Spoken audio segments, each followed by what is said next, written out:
Hello and welcome to another Top Tip Tuesday. My name is Liz Yuille. I'm an independent Stampin' Up! Demonstrator based in the UK. Let's have a look at what I've got in store for you today. Now this is not that dissimilar from last week. So let's have a look. Okay, woo! That was a sneak peek. So I have got the Trees for Sale stamp set and the Cottage Wreaths stamp set. And I'm going to be doing some more kiss stamping. Now last week I showed you how to remove ink from a stamp by using an alternative stamp. This time I'm going to show you how to put it on. So I've got the largest of the trees from the Trees for Sale, and I've got these little fronds here. I'm actually only using one of them from the Cottage Wreaths. I've got a soft succulent ink pad that I have made as dry as possible. So I've pushed the ink back with a rather cheap and nasty bone folder.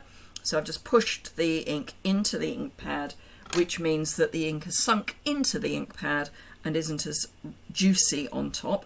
So you want a not too juicy ink pad, otherwise you lose the definition that you're looking for. So I've inked that up with my soft succulent, and I'm going to use Evening Evergreen for my kiss stamping. So I'm just going to look at the smaller of the two fronds. I'm going to ink it up with my Evening Evergreen and just add it to the top of my stamp. Now you are putting wet on wet, so just bear in mind that it's going to be a bit slippy.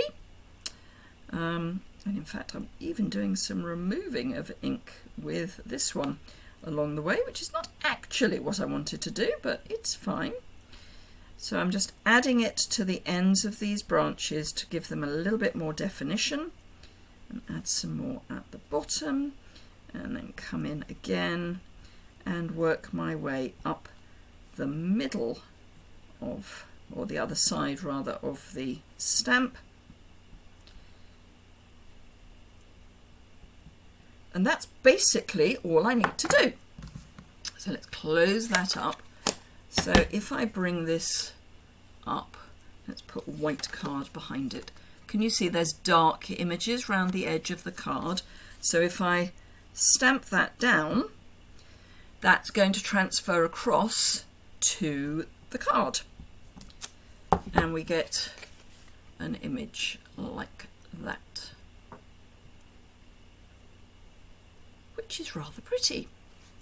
And of course, because you're stamping onto the stamp, the additional ink stops at the edge of the stamp. Now, that stamp set does have infill stamps, so let's see the difference. Let me grab the infill for the larger stamp. I'm going to very quickly just clean off my solid stamp because it has got Evening Evergreen on it, and I'm going to put it into soft succulent, which, I mean, they're not a million miles apart once I've stamped the Evening Evergreen, but I would rather not have Evening Evergreen in my soft succulent, if you don't mind.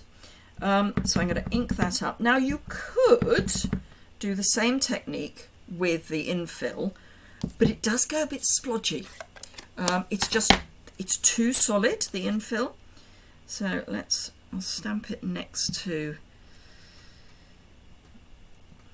So that's my solid.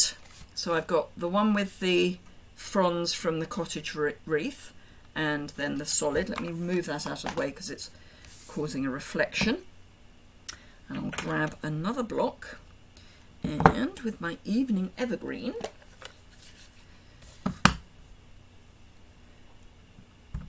do the infill stamping.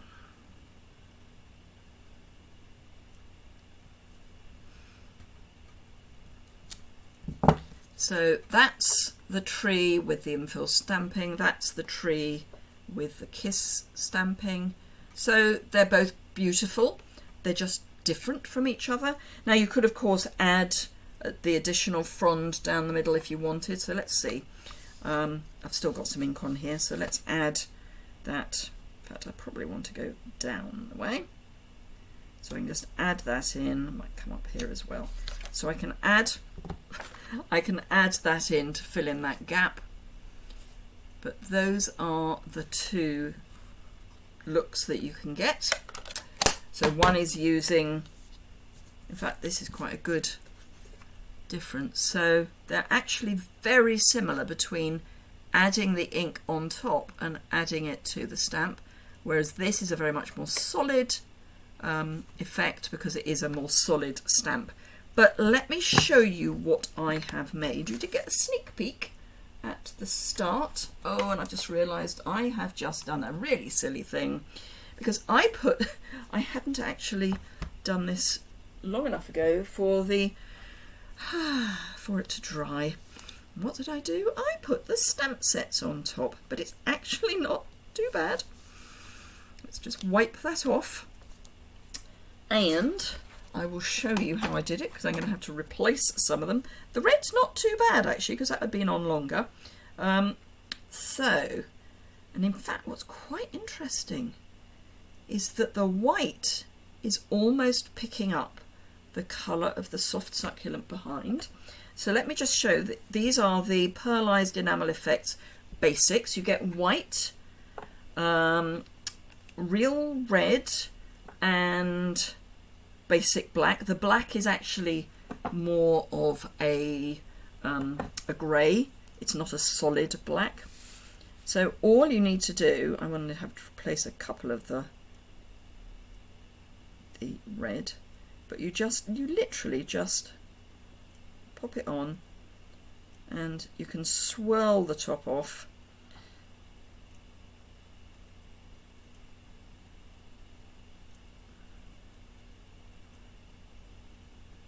And what you don't want to do, as I have shown, is then put a stamp set on top, because that really isn't a good idea.